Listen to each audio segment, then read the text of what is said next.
Do you ever wonder what it was like before it was all built? Don't know if I'd want to. They say when the first humans started to build here, there was nothing, you know.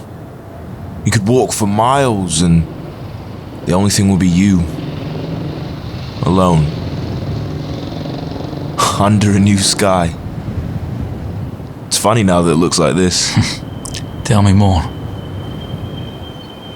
Joe, what are we doing? We didn't come up here just for me to talk about why I lecture at the academy. If it's a history lesson you wanted, I'm sure I can come up with something more interesting. You just humour me, please.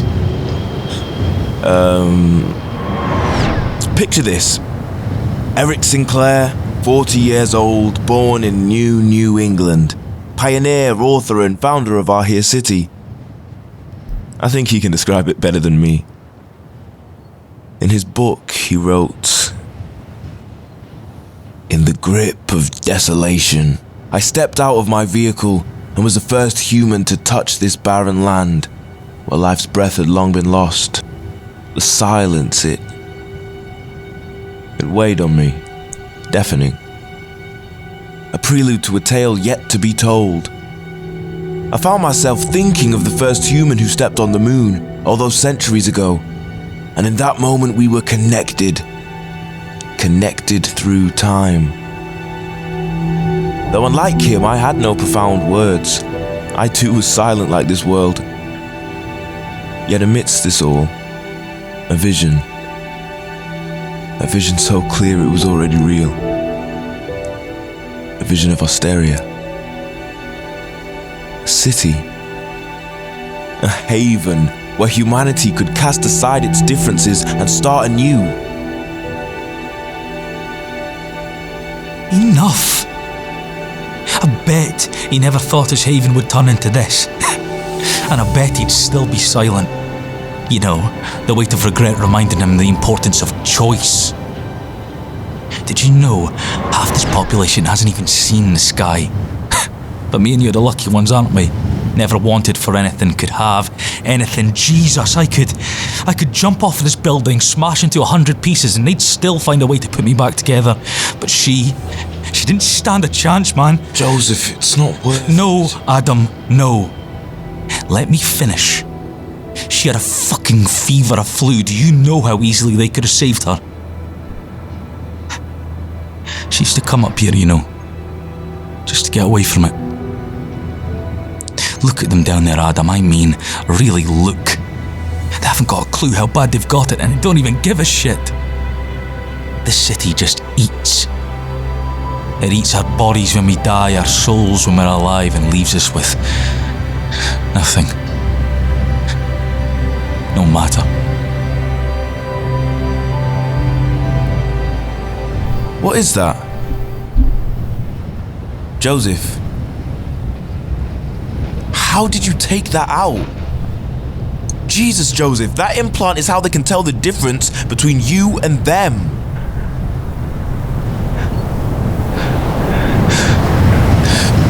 Joseph, get down. If you fall, it won't matter how many pieces you're in. Without that implant, they won't save you. Think of Kerry, Joe. She wouldn't want you to do this. She wouldn't want you to die.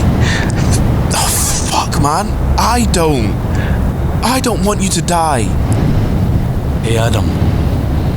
What was the name of the ship Eric Sinclair flew on to get here? Yeah, it was the... the Avalon. It was called the Avalon, Joe. The Avalon. Didn't know that.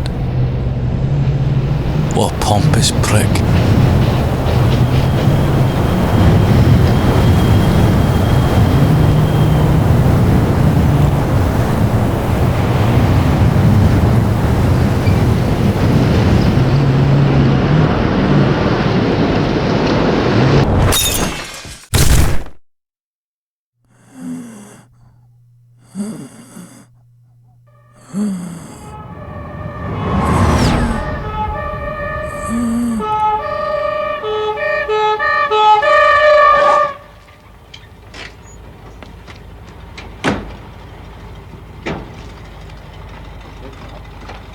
say a soul is each individually created. A unique part of us that defines who we are, where we've been, where we're going. Why we carry on to an inevitable end and rest at times of beauty along the way. It speaks to us. It tells us to fight our inner turmoil so that when the dust settles, you are still you. Bullshit. What happens when the soul you're meant to spend your life with leaves? When two souls are one, they hear each other even in silence. What if I don't want silence?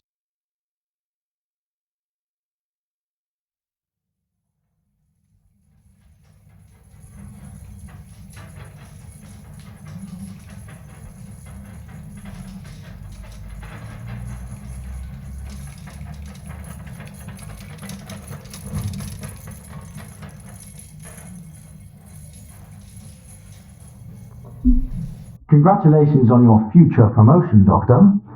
You did very well. But when he wakes, give him this and send him on his way. Oh, and Doctor, discretion. You would be wise to remember that.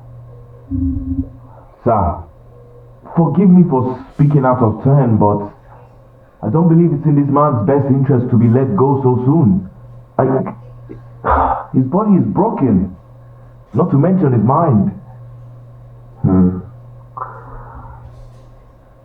And do you really care? Of course, I took the Hippocratic Oath. In the state he's in, look at his results. Because of the brain damage, he's going to be more susceptible to... Doctor, a word of advice. Remember the man that pays you. Remember the man that puts money in your wallet. Kerry. Good morning, Joseph. You're one lucky man. A private medical response team from Cybervive brought you here last night. That must have cost a pretty penny to have those guys as your first responders. Well, you have some bruising from when you took your little tumble. I say tumble. Over 70% of your body was broken and subsequent brain damage was present.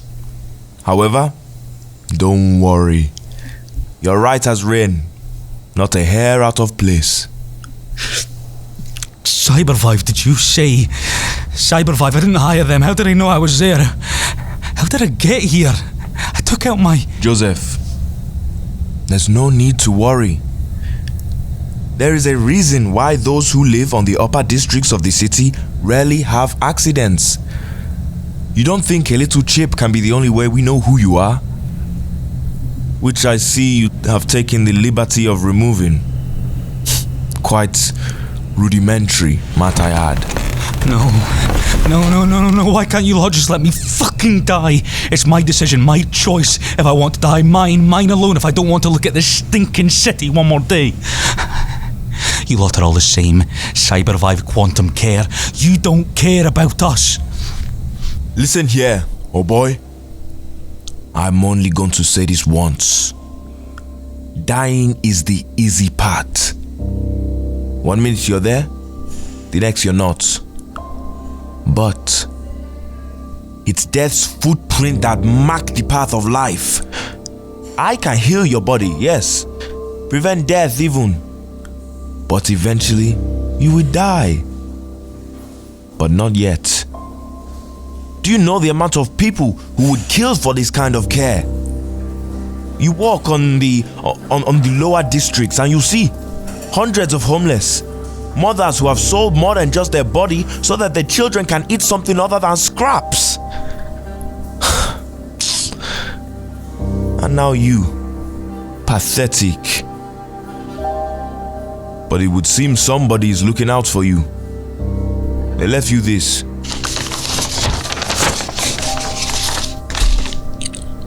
You're free to go. But you know, if I had the chance that you just got, I would grab it with both hands and never let go. If you end up back here, Joseph, I promise you, I will personally...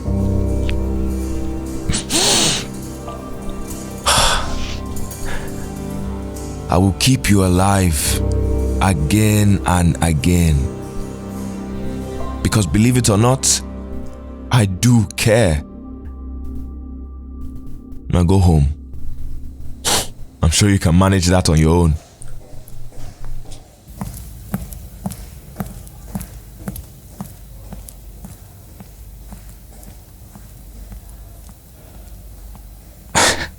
Whiny little shit. I may just like that doctor after all. Fuck. Invitation to a Joseph Rain. We hope you are recovering. You have been selected to be a guest in the Echoes programme. As you must understand, we cannot disclose the nature of this due to security matters. However, what we can promise is to give you the closure you've searched so hard for all these years. The closure to move on. We look forward to seeing you. Regards, Evis Mateo. Evis Mateo? How do I know that name? Oh, there's no way.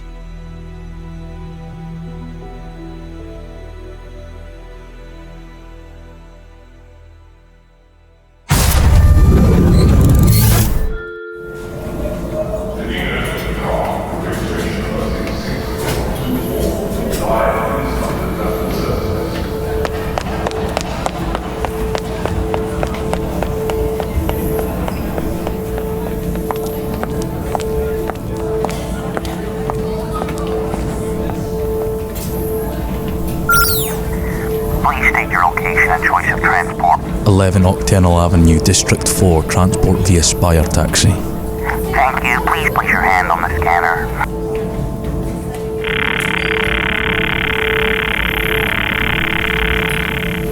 You may now enter. Time till destination 10 minutes.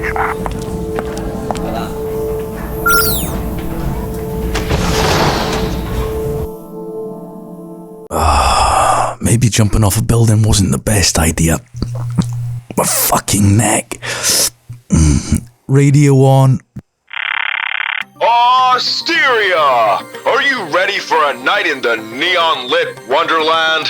This is your favorite cyberpunk host talking, the Cyber Siren, the Neon Narrator, the Cybernetic Commentator.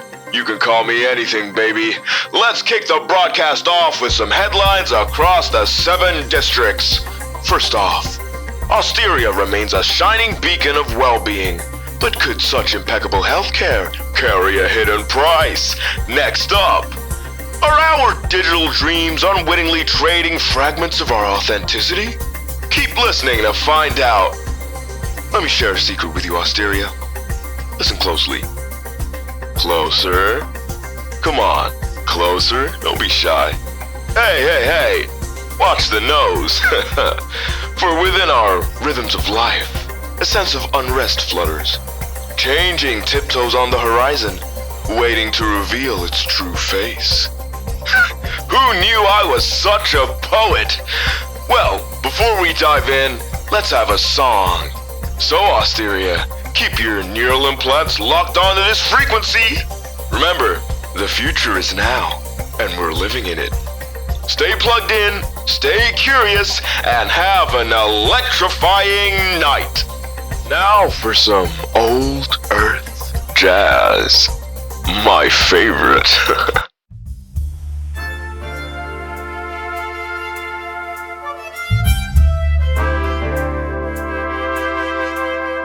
It's now called the 7 Layers of Heaven, though it has been through many names. It's Evis Mateo's brainchild, a skyscraper dead in the middle of a city. The building is home to this Echo program. It towers over everything, reaching up into the atmosphere of a planet. As a kid, I used to think it was some sort of alien spacecraft, a remnant of a lost age. In reality, it's just a rich man's playground, where all sorts of experiments and advances have been made. Its current project? Well, not really sure, nobody knows. But the whispers always leads back to the same thing. Ghosts.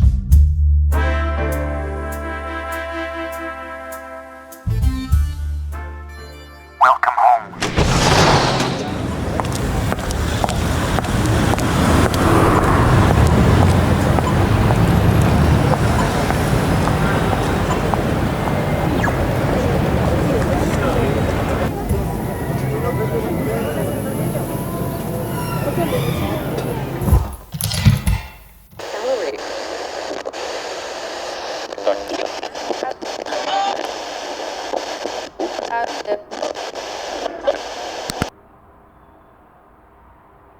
Hello? If anyone's there, I'm a level 1 citizen, you know what that means. The police will be here in minutes once I call them. Leave now and you'll be able to get away. I won't say anything. Hello? You hear me? Just go.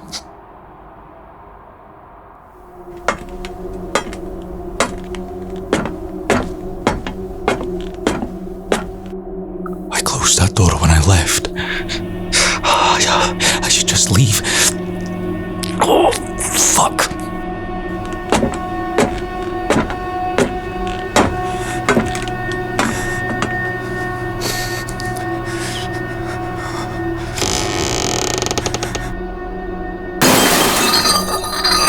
Fuck me socks.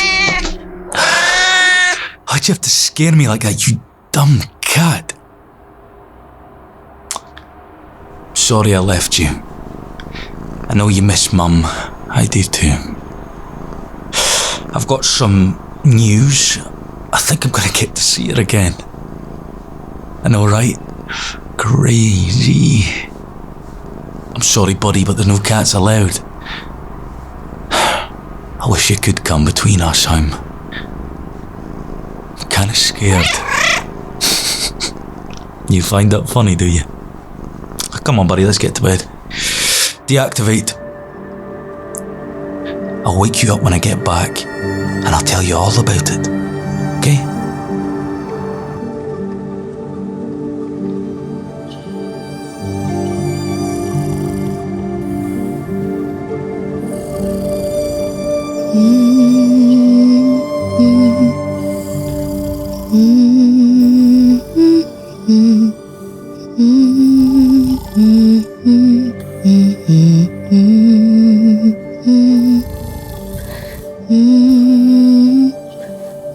Joseph,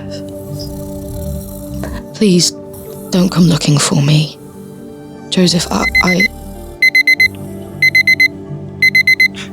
Oh shit, I'm late. I welcome you. You the few who have been selected for our program to partake in the next stage of human ingenuity.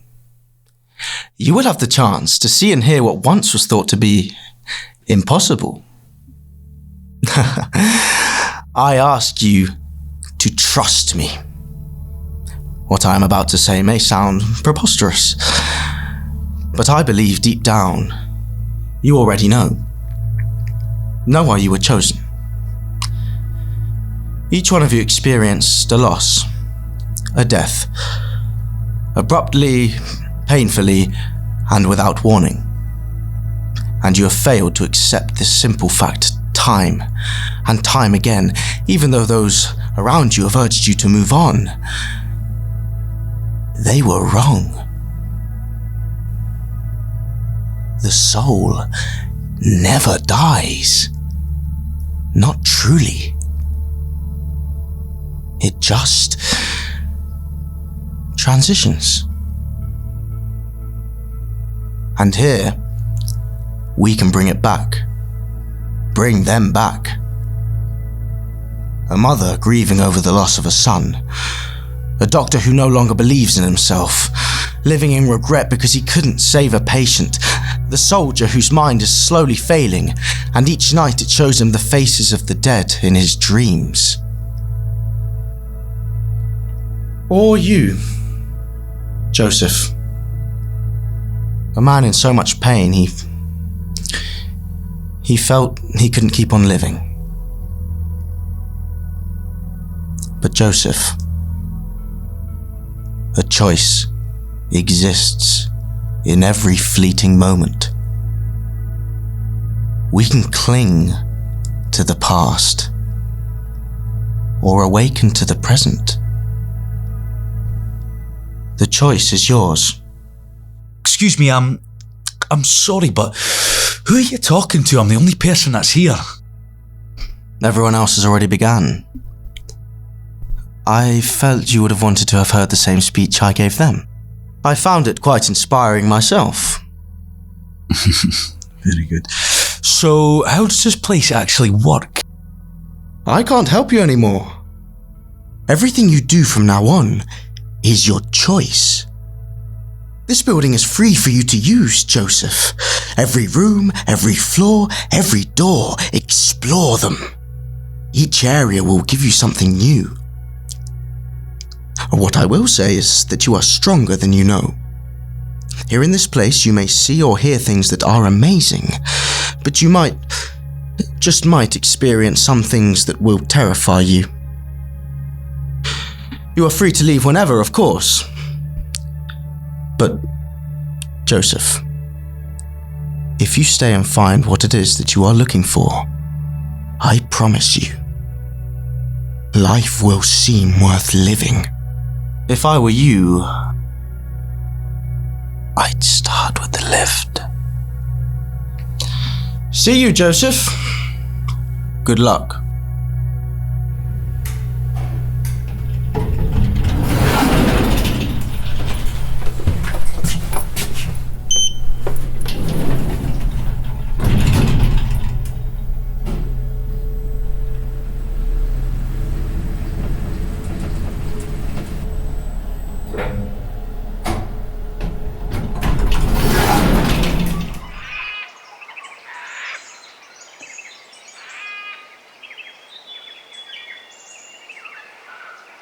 My God. What is this place? Can you hear me? Joseph, is that you? Kerry. I can't believe. Where are you? I can't see you. Joseph, please speak to me. I'm here, Kerry. I'm here. I've waited so long to hear your voice. I'm so sorry. If it is you, leave. You must not be here, Joe. You can't. Don't believe them. Please. What they say, it's not real. Joseph, What do you mean? What's not real? Kerry? Kerry!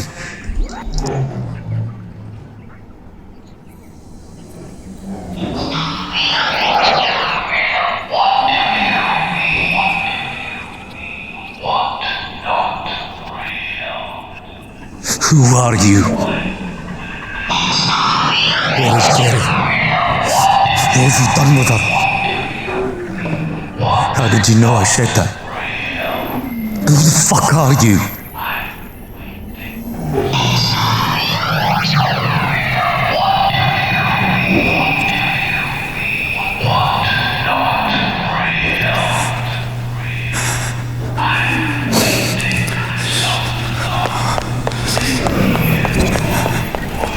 Hurry up and fucking close!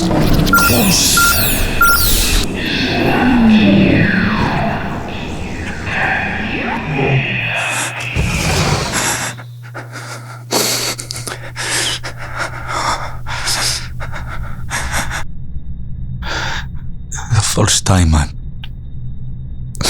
The first time I saw you, you said, love at first sight is possible, but it's wise to take a second look. I didn't need a second look because it's not something you look for, it's something that finds you. I've still got it. The letter he wrote me.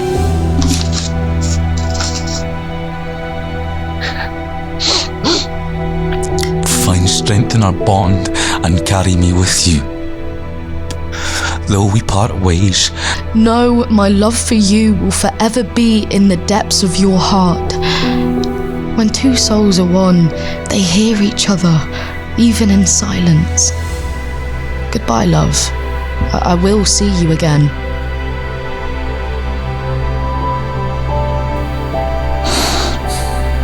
If you are here in this building, I promise I will find you.